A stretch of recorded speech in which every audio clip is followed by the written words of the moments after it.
seguidores de NeuroTakeaway, bienvenidos al canal. Hoy vamos a ver las imágenes en las complicaciones del tratamiento oncológico, pero del tratamiento médico. Las del quirúrgico fueron revisadas la semana pasada. En este caso nos vamos a concentrar básicamente en la quimio y la radioterapia, que como ustedes saben pueden generar alteraciones en la etapa aguda, subaguda y crónica. Vamos a comenzar con una de las manifestaciones más frecuentes y menos conocida o menos relevante, que es la atrofia cerebral. Los tratamientos de quimio y radio, por un mecanismo básicamente apoptótico que persiste en el largo plazo, producen atrofia. Esto lo saben muy bien los clínicos, los oncólogos, ya que los pacientes tienen deterioro cognitivo en el largo plazo, y nosotros lo que observamos es una atrofia que generalmente excede, como en este paciente, a las áreas secuelares de lesión. Por ejemplo, aquí tenemos un paciente con lesiones secuelares a nivel parieto-occipital, cavitadas, leucoencefalopatía. Sin embargo, fíjense que la atrofia se da en todos los hemisferios cerebrales, incluso en el cerebelo y en el tronco. Otra de las alteraciones que podemos encontrar son las lesiones desmielinizantes. Desde hace ya unos años empezaron a surgir nuevos tratamientos llamados inmunomediados, los checkpoint inhibitors, inhibidores del mecanismo checkpoint, que es un mecanismo que utilizan los tumores para defenderse y para inhibir a los linfocitos T. Básicamente hay una serie de sustancias, las más comunes son CTL4 y PD1, y su ligando, el PDL1, o sea, el PD1 está en el linfocito y el PDL1 está en la célula tumoral. Esa unión de estas dos sustancias produce una inhibición del linfocito T. Las drogas inhibidores checkpoint lo que hacen es inhibir una inhibición y por lo tanto facilitan la respuesta inmune.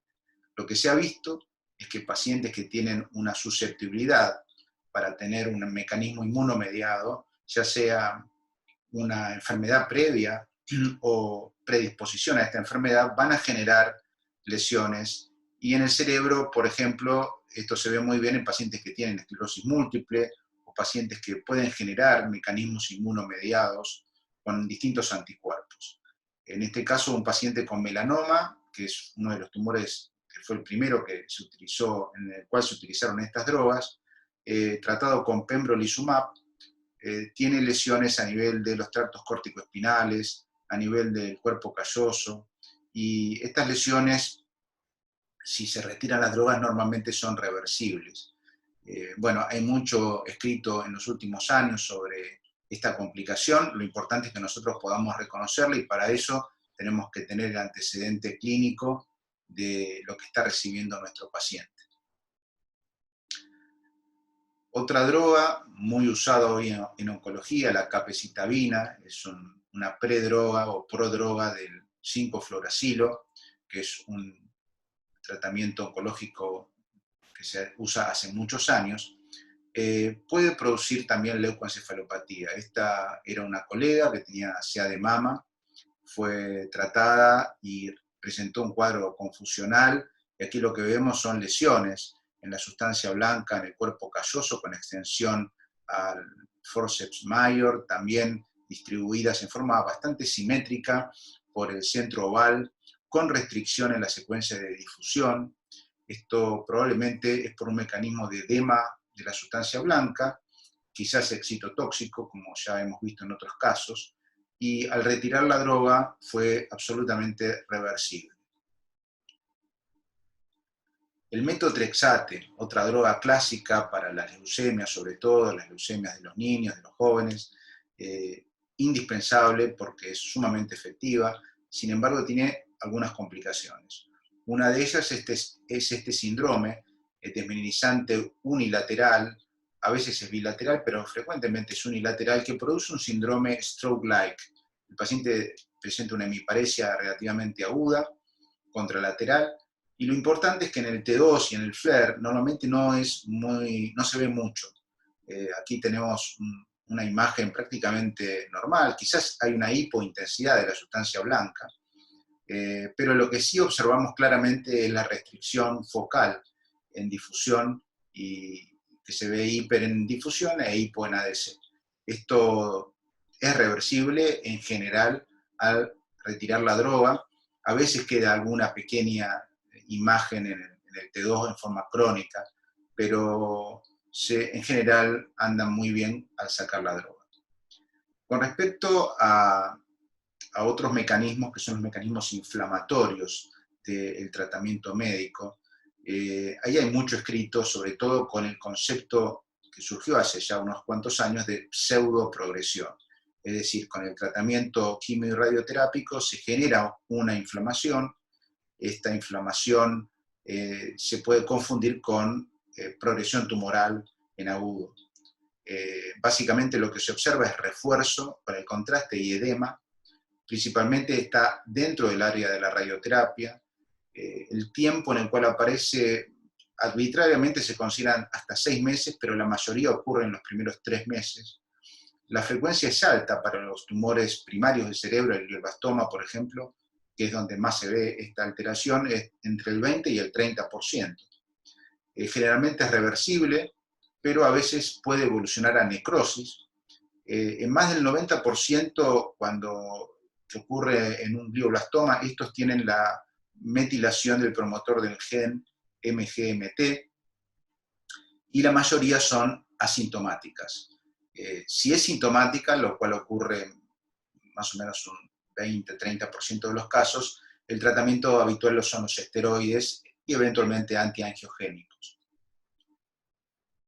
Bueno, aquí tenemos un ejemplo bastante paradigmático, típico de pseudoprogresión. Paciente es operado, se genera una resonancia rápida, como hacemos siempre, en el primer día para detectar restos tumorales. Se observan que hay algunos restos, sin embargo, a los 2 meses vemos que está peor. Más contraste, más edema, más efecto de masa, y a los 4 meses vemos que otra vez vuelve para atrás. Hay una regresión de estos cambios. Bueno, esto es típico de la pseudoprogresión. Está en el lugar indicado, y es el motivo por el cual tenemos que tener mucho cuidado de interpretar una imagen en el mes 2. Habitualmente no pedimos imágenes en el mes 2, salvo que haya una complicación aguda.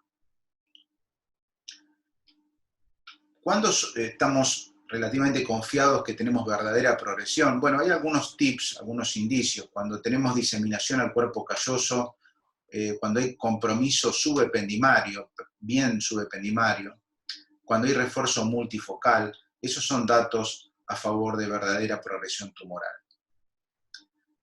¿Qué relación tienen los cambios pseudotumorales, o de pseudoprogresión, mejor dicho, con la radionecrosis o la injuria radiante retrasada temprana? Esa que ocurre entre la etapa aguda, después del primer mes y antes del 4.º mes. En esa etapa hay una superposición de estos dos conceptos. Desde el punto de vista teórico, la pseudoprogresión tiene más que ver con la alteración de la barrera hematoencefálica, con edema y con refuerzo, mientras que la injuria radiante subaguda tiene más que ver con un cuadro desmielinizante de la sustancia blanca peritumoral. Pero la verdad es que hay cierta superposición. Recordemos que la pseudoprogresión se produce por muerte del tumor y del endotelio, y una reacción inflamatoria producida por esto. Quizás también puede haber un mecanismo autoinmune. Otros fármacos que producen inflamación, otra vez volvemos a los checkpoint, inhibidores checkpoint. En este caso, el ipilimumab, actúa sobre otra molécula que genera el tumor para defenderse de los linfocitos, que se llama CTLA4. CTLA4 fue la primera en realidad que se descubrió, y al producir esta inhibición de la inhibición y esta facilitación de la inmunidad del paciente, puede haber inflamación de distintos órganos, y uno de los más frecuentes es la hipófisis. Este es un caso que tuvimos la oportunidad de ver, paciente tratado por melanoma, y vemos la glándula hipófisis globulosa con refuerzo en forma homogénea, una hipofisitis que normalmente es asintomática, pero ocasionalmente puede generar compresión del quiasma y alteraciones visuales o cefalea. Siguiendo con lo inflamatorio, la médula también tiene su lugar. Pacientes que han sido irradiados pueden presentar un cuadro de mielitis, que puede aparecer normalmente después de unas semanas, pero también a veces aparece un poco más tardíamente. Este fue un caso muy interesante porque el paciente tenía una paraparesia progresiva. Nosotros la verdad que no sabíamos los antecedentes cuando vimos la imagen. Lo que sí descubrimos es que tenía una lesión segmentaria a nivel del cordón medular dorsal superior. Y fíjense la importancia de los axiales. Aquí vemos que esta lesión está muy lateralizada a izquierda y llamativamente el arco costal y la apófisis transversa adyacentes están hiperintensas en T2, o sea, están reemplazadas por grasa. Y entonces ahí fuimos a buscar la historia clínica y nos encontramos que era una paciente que había sido irradiada por una lesión pulmonar del lado izquierdo, y entonces cerraba todo el cuadro. Y otra vez volvemos a la importancia de los antecedentes. Hay un cuadro también relacionado con la médula, pero que recientemente se describió, que se llama recall mielitis. Es un concepto traído de la dermatología, donde se encuentran lesiones, en este caso de la médula, en pacientes que fueron irradiados y que ahora reciben un tratamiento inmunosupresor. En este caso, lo que se recibía es paclitaxel, que es una droga antimicrotúbulos, y que lo que se produce de alguna manera en un área vulnerable, como es un área irradiada de la médula, una reactivación inflamatoria. Esto es más o menos el mecanismo. Fíjense, un paciente irradiado muchos años antes, cómo al recibir la droga presenta este refuerzo. Este es un caso sacado de la literatura y es algo que tenemos que estar atentos porque seguramente en muchos casos está subdiagnosticado. Siguiendo con lo inflamatorio, la vía óptica es muy importante, es una de las complicaciones más temidas, sobre todo en pacientes pediátricos y en tumores que están cerca de la vía óptica. Hay dos importantes complicaciones que vemos muy frecuentemente. Uno, le hemos llamado el signo del cabo distal. Digo, le hemos llamado porque todavía no está esto muy descrito en la literatura. Hemos juntado muchos casos y estamos por publicarlo, porque pacientes que fueron operados y recibieron una enucleación por un retinoblastoma, en el lugar de la sección del nervio óptico se genera una cicatriz, como ven acá en el cabo distal.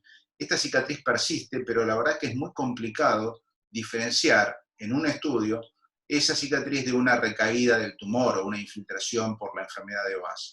Entonces es importante conocer este dato porque es algo totalmente benigno y persiste en el tiempo.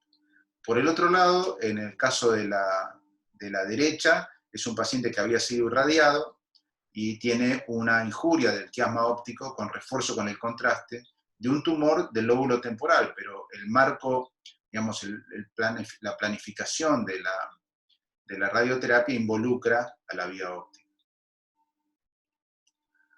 También hay complicaciones por drogas antiinflamatorias.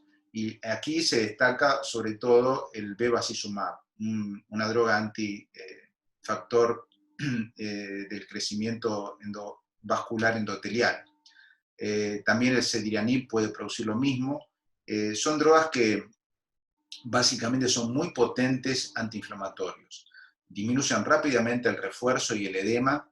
Esto ocurre en horas después de su administración.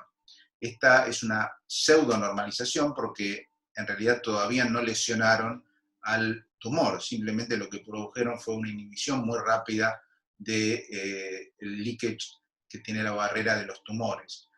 Mejoran los síntomas, pero hay un modesto efecto sobre la sobrevida global, sobre todo en el caso de glioblastomas. Es una droga normalmente de segunda elección. Mejoran los síntomas, como decíamos, rápidamente. Hay algunos que tienen progresión. Los pacientes cuando progresan, como no pueden progresar con edema, con refuerzo, el tumor lo que hace es reclutar vasos, cooptar vasos normales, y por lo tanto lo que vamos a ver no es tanto refuerzo, porque esos vasos no tienen leakage, sino vamos a ver progresión en flare y restricción en difusión. Por eso es muy importante cuando uno analiza un paciente tratado con estas drogas considerar todas estas secuencias. Aquí tenemos un ejemplo, un paciente tratado con cediranib, En la imagen pre-tratamiento vemos un tumor temporal que refuerza, muy feo, glioblastoma multiforme, y a los 3 meses y medio rápidamente hay una enorme mejoría del refuerzo. Sin embargo, fíjense lo que ocurre en la secuencia FLAIR, el tumor progresó con masa y la verdad es que la respuesta en realidad no fue muy favorable desde el punto de vista oncológico. Hay algunas drogas, algunos mecanismos de radioterapia que producen necrosis. Esta es otra forma de presentación. Los signos sugestivos son el desarrollo de refuerzo cuando el tumor original no contrastaba, el refuerzo dentro del campo irradiado pero lejos del tumor original, y hay algunos patrones que son muy característicos y son muy útiles para tener en la cabeza cuando uno se enfrenta con estas imágenes. Este es un paciente que había sido irradiado y lo que observamos es edema, lesión y un refuerzo muy característico, normalmente irregular, a veces le llamamos estrellado, que debe hacer pensar en cambios posactínicos. Los 3 refuerzos más frecuentes son el de burbujas de jabón, como podemos ver en la imagen de arriba y a la izquierda, el refuerzo de queso suizo en la imagen del medio, y el refuerzo periventricular. Este refuerzo no es el subependimario del cual habíamos hablado antes, que puede asociarse verdaderamente a infiltración tumoral, sino un refuerzo más de la sustancia blanca periventricular. Aquí tenemos un ejemplo de un paciente que tenía una lesión parietal, temporoparietal derecha, fue irradiado y nos encontramos con una leucoencefalopatía en etapa subaguda. Esto normalmente ocurre después de los 3 meses, esta necrosis. Incluso puede ocurrir hasta muchos años después del tratamiento. Vemos restricción en la región periventricular, con hiperintensidad en difusión, hipointensidad en ADC. Vemos un espectro muy característica con un gran pico de lípidos y baja del resto de los metabolitos, y en la perfusión una disminución del volumen sanguíneo cerebral. En este caso está todo bastante claro y podemos estar bastante confiados de que hay radionecrosis, lo cual no quiere decir que no haya algo de tumor. Recordemos que normalmente estos tumores, si son glioblastomas, tienden a persistir, lamentablemente, pero hay un gran componente inflamatorio. Otro ejemplo de necrosis, tenemos un paciente que fue irradiado años antes. Arriba tenemos la imagen de ese refuerzo que decíamos hoy, un refuerzo irregular, estrellado, con mucho edema alrededor, con contenido hemático, con la difusión negativa, no hay restricción. Y si uno analiza muy bien las curvas de la perfusión, que suele ser bastante útil en estos casos, podemos ver que hay 2 partes. Hay una parte que tiene una disminución del volumen sanguíneo cerebral, que es la parte de la radionecrosis, y otra parte posterior donde la curva nos muestra que hay probablemente resto tumoral, sobre todo del lado derecho, que es el lado justamente que tiene aparentemente menos actividad necrotizante. Otro caso de necrosis, y esto no tiene que ver con radioterapia, tiene que ver otra vez con el bevacizumab. El bevacizumab a veces produce un cuadro de una necrosis coagulativa que se da normalmente a nivel periventricular. Fíjense, este era un paciente con un glioma talámico que recibió como segunda línea bevacizumab, y lo que vimos fue esta enorme lesión en el centro oval, que restringía en difusión, y persistió la restricción durante mucho tiempo. Esto es típico de la necrosis coagulativa, que es otra de las causas de restricción, y tenemos que estar atentos para no confundir esto con una recidiva o recaída tumoral. También puede haber complicaciones vasculares por el tratamiento médico, y son unas cuantas las posibilidades. Quizás la más frecuente es el PRES, o sea, el síndrome de leucoencefalopatía posterior reversible, por todos conocido. No puse la cantidad de drogas que pueden dar PRES porque es más fácil poner las que no pueden dar. Hay descripciones con muchos antineoplásicos. Este fue un paciente que pueden ver acá, recibió un tratamiento oncológico y tenía una clara imagen bastante simétrica, córtico subcortical, sobre todo subcortical, bilateral, hiperintensa en FLAIR, que en este caso tenía refuerzo a nivel leptomeningio. Esto se puede ver en hasta un 15% de los pacientes con PRES, y una imagen de angio muy típica del PRES, con vasos muy finos, irregulares, sobre todo las arterias cerebrales posteriores. Nada nuevo, simplemente tenerlo presente en pacientes tratados con distintas drogas oncológicas. La arteritis actínica, esto es menos común, sin embargo hay que estar atento, puede aparecer otra vez tiempo después, meses, años después de la radioterapia.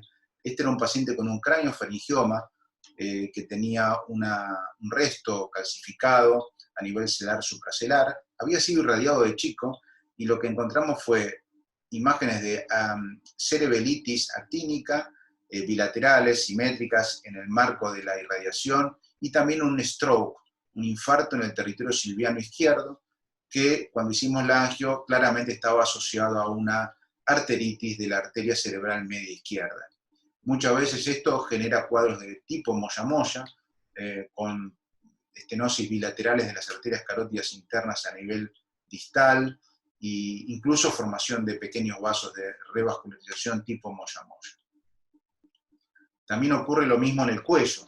Este era un paciente que había sido irradiado por un tumor cervical, y nos encontramos con un accidente cerebrovascular isquémico embólico a nivel de la convexidad frontoparietal derecha, con restricción, y en la angio-RM, y especialmente en la angio digital, podemos ver la irregularidad con dilataciones y estenosis, no solamente en el origen, como ocurre en los cuadros ateromatosos, sino también en todo el trayecto del marco irradiado de la arteria carótida interna. Esto conlleva también ciertas dificultades de tratamiento. Es muy difícil realizar tratamientos endovasculares en estos pacientes porque tienen cierta tendencia a romper la arteria, la pared, que está muy débil, así que normalmente se hacen tratamientos quirúrgicos, pero con mucho cuidado.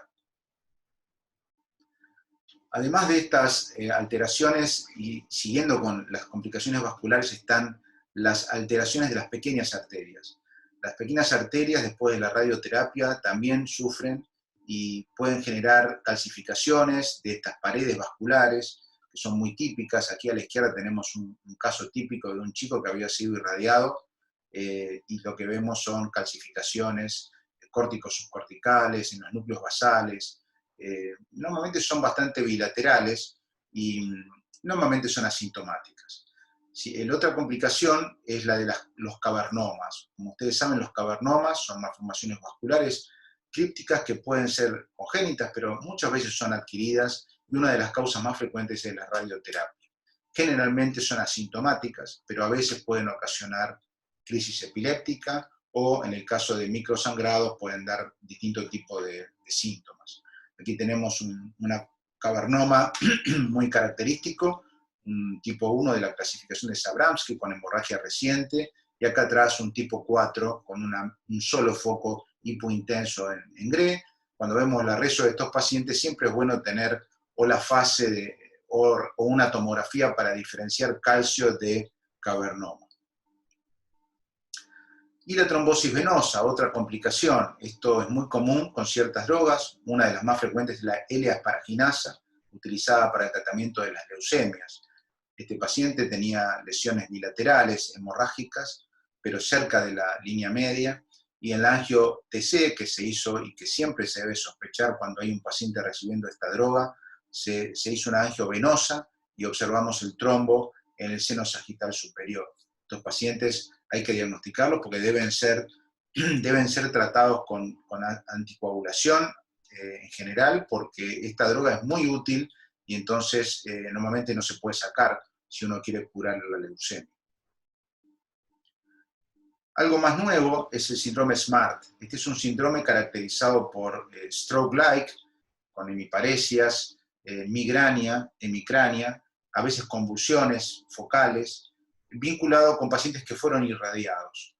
Este era un paciente que tenía esa clínica, cefaleas, crisis convulsivas, había sido irradiado muchos años antes, y lo que vemos acá es una lesión córtico subcortical, de un lado, unilateral, hay un refuerzo, en general giral.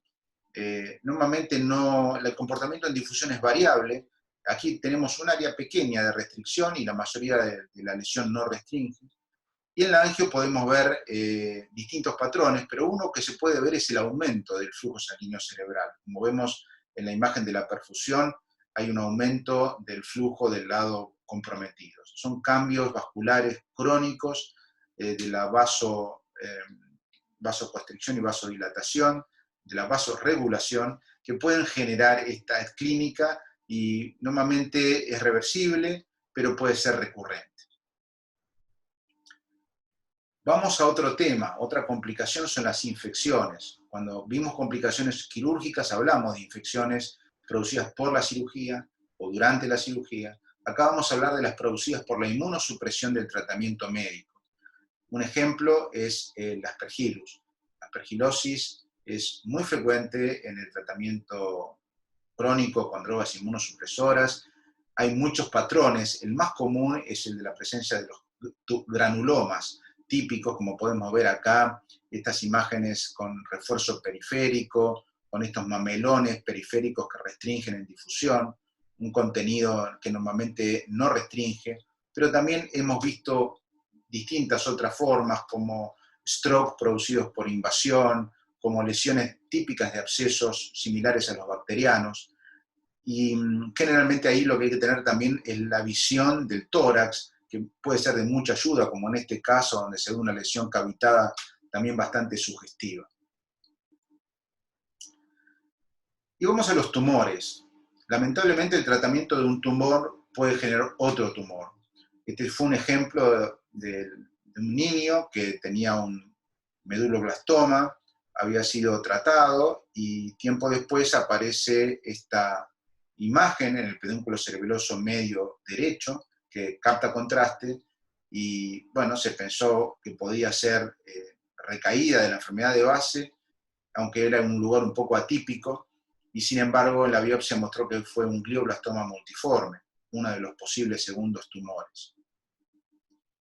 Este otro niño, también tratado por un ependimoma de la cisterna cerebelopontina, con extensión desde el cuarto ventrículo a la cisterna a través del foramen de Luschka, una clásica localización del ependimoma, fue tratado con radioterapia y en etapa crónica aparece esta lesión cutánea con alopecia y con el desarrollo de un sarcoma. Y aquí un paciente tratado por un retinoblastoma bilateral, que hoy en día no se irradian, pero hace muchos años sí se irradiaban, y lo que tuvimos la oportunidad de ver ahora es un segundo tumor, un osteosarcoma, muchos años después de la radioterapia de estos tumores que cuando son bilaterales tienen una carga genética y eso favorece también la producción de tumores. Este es otro tumor más raro, es un linfoma. El procesos linfoproliferativos después del trasplante están bien descritos. Los trasplantes de médula ósea son una forma de tratamiento oncológico. La mayoría de los linfomas se producen después de tratamientos de trasplantes de órganos sólidos, corazón, riñón, pero hemos visto este caso, por ejemplo, y está descrito después de trasplante de médula ósea. Lo que se genera es una proliferación linfática, muchas veces relacionada con la infección por el virus de Epstein-Barr. La mayoría son linfocitos B, hay algunas formas de linfocitos T. La imagen es típica, con una zona que restringe, una masa que restringe, que capta contraste, que a veces tiene hemorragia y edema perilesional. Es un cuadro bastante grave. Y pasando a la columna, vamos a ver algunas poquitas complicaciones. Una es los cambios típicos que conocemos que se dan después de la radioterapia, que es la osteopenia, la osteoporosis. En el caso de la izquierda, un paciente irradiado por metástasis, ustedes ven que el resto de las zonas no irradiadas tienen un cambio hacia la hiperintensidad difusa en T1 y a la hipointensidad en STIR, típicos del reemplazo graso. Del otro lado, algo un poquito más importante, porque no es tan conocido, o por lo menos a veces da lugar a confusión, que es la reconversión. Esa médula ósea que se transformó en amarilla, cuando se reconvierte a roja da un patrón que a veces puede ser confundido si no se conoce con la presencia de metástasis. Es un patrón bastante predecible. Bueno, otra de las complicaciones de la columna irradiada es la osteoradionecrosis. Esta es, por suerte, una complicación menos frecuente y a veces es difícil el diagnóstico y se confunde mucho con metástasis. Son lesiones focales de bordes bien definidos, normalmente refuerzan intensamente con el contraste porque es tejido fibroso que reemplaza el hueso, en cuerpos vertebrales adyacentes. En T2 o STIR la señal es variable, puede ser iso, hipo o hiper, y una característica que suele ayudar es la presencia de compromiso de los discos intervertebrales, que pueden tener fenómeno de vacío, y en tomografía puede haber fenómenos escleróticos. Sin embargo, por sus características es un desafío la diferenciación con las metástasis y también la diferenciación con la osteomielitis, que encima puede haber una coexistencia, ya que la radionecrosis favorece osteomielitis. La causa de este fenómeno es un poco controvertida, ha habido varias teorías, pero lo que se cree es que hay una necrosis por isquemia, por injuria vascular de la médula ósea y hay un reemplazo por tejido fibroso muy importante. Bien, ya terminando, quisiera decir que el futuro, y yo diría el presente, ya nos habla de un tratamiento muy dirigido, muy individualizado, que se conoce como oncología de precisión, donde cada paciente y, digamos, cada tumor va a tener un tratamiento específico en base a sus características a nivel histológico y sobre todo a nivel de biomarcadores y a nivel genético. Y en este sentido, las imágenes tienen que ponerse a la altura de este desafío, y de eso se trata la radiogenómica, en donde lo que buscamos es tratar de detectar con las imágenes correlatos en biomarcadores. Bueno, esto es todo. Los invito próximamente vamos a tener el gusto y el honor de recibir en el canal a una eminencia de la neuropatología mundial, el profesor David Lewis, es el jefe de neuropatología del Massachusetts General Hospital en Boston, y además, sobre todo, es el miembro principal del panel de expertos de la nueva clasificación que va a salir este año de la OMS, así que vamos a poder preguntarle muchas cosas, muchas dudas. Bueno, los veo próximamente. Chao.